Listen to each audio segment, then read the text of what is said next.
السلام علیکم ورحمۃ اللہ تعالی وبرکاتہ۔ اعوذ باللہ من الشیطان الرجیم، بسم اللہ الرحمن الرحیم۔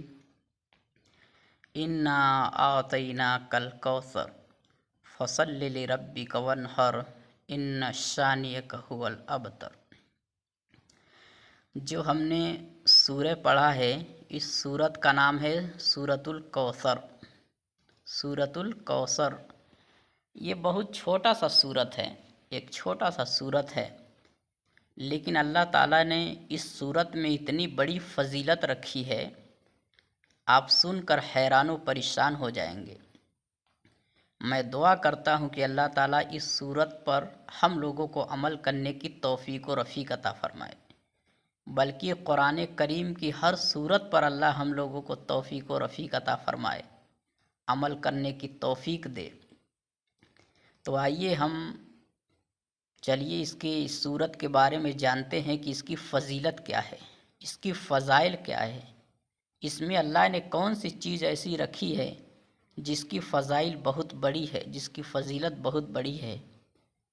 تو اس کے بارے میں آتا ہے کہ اگر کوئی شخص، کوئی بھی بندہ، کوئی بھی ایمان والا بندہ مسلمان اگر جمعرات کی رات میں، یعنی آنے والی جمعہ کے دن جمعرات کی رات میں اگر اس سورت کو 1100 مرتبہ، کتنا؟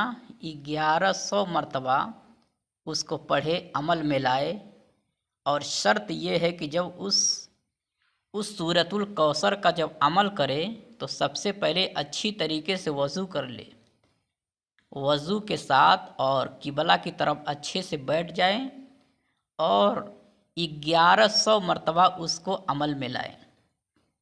کتنا؟ 1100 مرتبہ اس سورۃ الکوثر کو عمل میں لائیں۔ اب سنیے آگے اس کا آپ کا فائدہ کیا ہوگا۔ اس کا فائدہ یہ ہوگا کہ آقائے کریم صلی اللہ علیہ وسلم ارشاد فرماتے ہیں کہ جو بندہ 41 دن تک 41 دن تک اس عمل کو 1100 مرتبہ سورۃ الکوثر کو پڑھے گا، وہ سرکار دو عالم صلی اللہ علیہ وسلم کو خواب میں زیارت کرے گا۔ سبحان اللہ! کتنی فضیلت ہے، کتنی خوش نصیب وہ شخص ہے جو سرکار دو عالم صلی اللہ علیہ وسلم کو خواب میں زیارت کر لے۔ اور خواب میں ہمارے آقائے کریم صلی اللہ علیہ وسلم ارشاد فرماتے ہیں کہ جس نے خواب میں مجھے دیکھا اس نے حقیقت میں ہی مجھے دیکھا، کیونکہ خواب کے اندر، سپنے میں، خواب میں سرکار دو عالم صلی اللہ علیہ وسلم کی شکل میں شیطان نہیں آ سکتا، کیونکہ ہمارے حضور نے کہا ہے کہ جس نے خواب میں مجھے دیکھا حقیقت میں اس نے مجھے دیکھا۔ سبحان اللہ!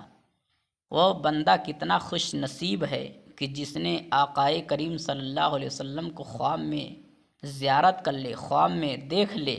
سبحان اللہ! اب آگے سنیے اس کی اور کتنی فضائل ہے۔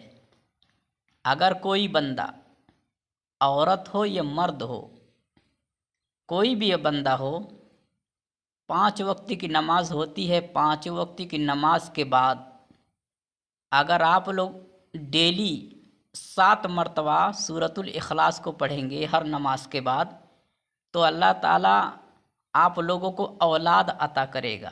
جو لوگ اولاد کے چکر میں ادھر ادھر دوڑ رہے ہیں، ادھر ادھر جاتے ہیں، اسلام کے اندر کیا چیز نہیں ہے؟ اسلام کے اندر اللہ نے ہر چیز رکھا ہے۔ آج ہمارے سماج میں عورتیں، مرد یہ بابا او بابا کے پاس پہنچ رہی ہیں، دعا تعویذ کرا رہی ہیں، ڈاکٹروں کے چکر میں پڑی ہیں، اور اللہ نے قرآن کریم میں کیا خوبصورت چیز رکھا ہے۔ اگر مسلمان اس پر عمل کر لے تو اللہ تعالیٰ اس کو سب چیز عطا کر دے گا۔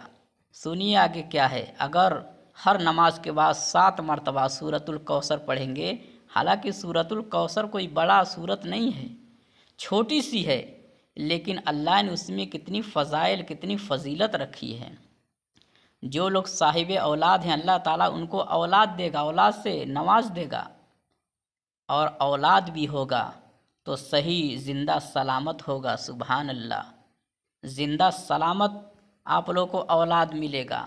سبحان اللہ، اللہ نے کتنی فضائل، کتنی اچھی چیز رکھی ہے، تو ہر مسلمانوں کو چاہیے کہ اس پر عمل کرے، اس کو عمل میں لائیں، اپنی زندگی میں اس کو عمل بنائیں۔ ہر نماز کے بعد پڑھیں میرے دوستوں، اور اس کو جب تک آپ پڑھتے رہیں گے، جب تک آپ پڑھتے رہیں گے، آپ کی روزی میں برکتیں ہوتی رہے گی، روزی میں اضافہ ہوتا رہے گا، اور آپ کا جو دل ہے نا وہ بھی عبادت کی طرف مائل ہوگا، آپ عبادت کے شوق کرنے لگیں گے۔ سبحان اللہ، اس سے بڑھ کر کیا خوشی ہوگی کہ ہمارا دل مائل عبادت کی طرف ہوتی ہو۔ تو میرے دوستوں، آپ لوگ اس صورت کو عمل میں ضرور لائیں۔ چلیے ایک مرتبہ اور سناتا ہوں، آپ لوگ ضرور اس کو یاد کر لیجئے گا۔ بسم اللہ الرحمن الرحیم، انا اعطیناک الکوثر فصل لربک وانحر ان شانئک ھو الابتر۔ بتائیے، 1 منٹ بھی نہیں لگا، یہ صورت ختم ہو گئی، لیکن اس میں اللہ نے کتنی فضائل، کتنی طاقت، کتنی اچھی چیز رکھی ہے۔ تو دعا کرتا ہوں کہ اللہ تعالی ہم سارے مسلمانوں کو اس سورۃ الکوثر پر عمل کرنے کی توفیق و رفیق عطا فرمائے۔ السلام علیکم ورحمۃ اللہ وبرکاتہ۔